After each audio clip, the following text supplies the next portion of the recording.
Attorney General, thank you again for taking the time to speak with everybody at RightMichigan today. I understand just about a week ago you made a big announcement. I did. Last Wednesday we came from underground and announced that I was running for governor. Nick, as you know, I've been chomping at the bit to get out there because like so many of your viewers and the folks who blog or come to RightMichigan, and the people of Michigan are frustrated. They want to change what's going on, and I think, in fact, I know I'm the right guy to do that. Why do you want to be governor? There's so many great candidates. Right. We just learned this week Mike Cox is jumping in the race. Right. Why should folks vote for you instead of somebody else? That's a very good question, and it's a really simple answer. A lot of great folks out there, but I'm the one person who people can rely on to make the changes that Michigan needs. From the time I was a 19-year-old corporal in the Marine Corps to running the homicide unit in Wayne County to now as Attorney General, I have the skills to provide the leadership to make a difference here in Michigan. When Republicans and Democrats were jumping on board to remonopolize Blue Cross last year, who was the one figure that said no and organized a broad-based group of seniors, ARP, the Consumers Union, even the UAW, which may sound a little odd here on RightMichigan, but to slow that down, whether it's helping children who aren't getting child support, or whether it's making sure that we get the right sort of electrical utility rates, or fighting Blue Cross if need be. I think I've stood up when Michigan's needs someone to stand up, and that's certainly what I'll do as governor. And you mentioned sort of the difference between the other candidates, how you've been the only one to take certain stands. I want to go back just about a week ago. Everybody was up on the island with the Detroit Regional Chamber Conference. And I thought there was one really telling thing in the quasi-debate, as it were. You were the one candidate that said you would sign a no new taxes pledge. Why are you the only one? Why is that important? Does that pledge need to be signed? Nick, I'm very disappointed that I'm the only Republican. I expect that some Democrats might be against a no tax pledge.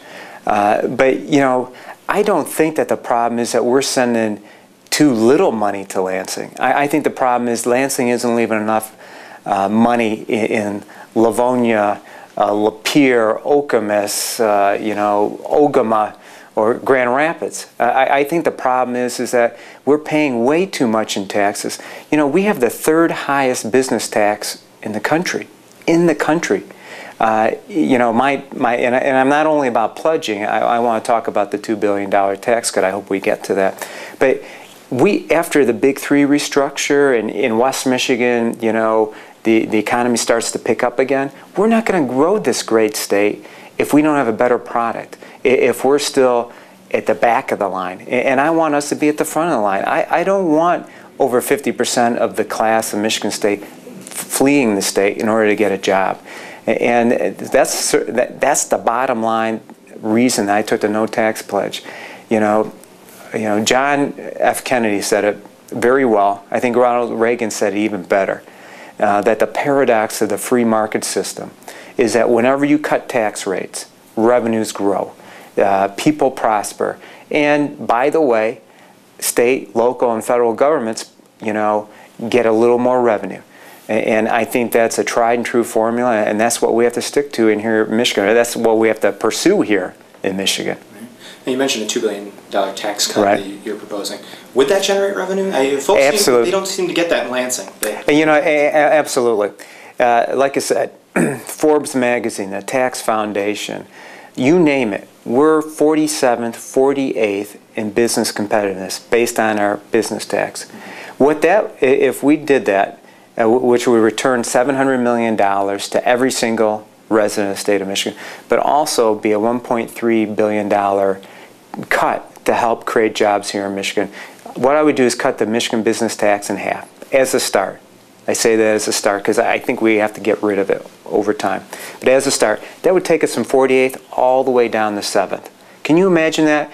Right now, there are surveys of business executives that rate Michigan consistently amongst the 10 worst. This would make us one of the 10 best.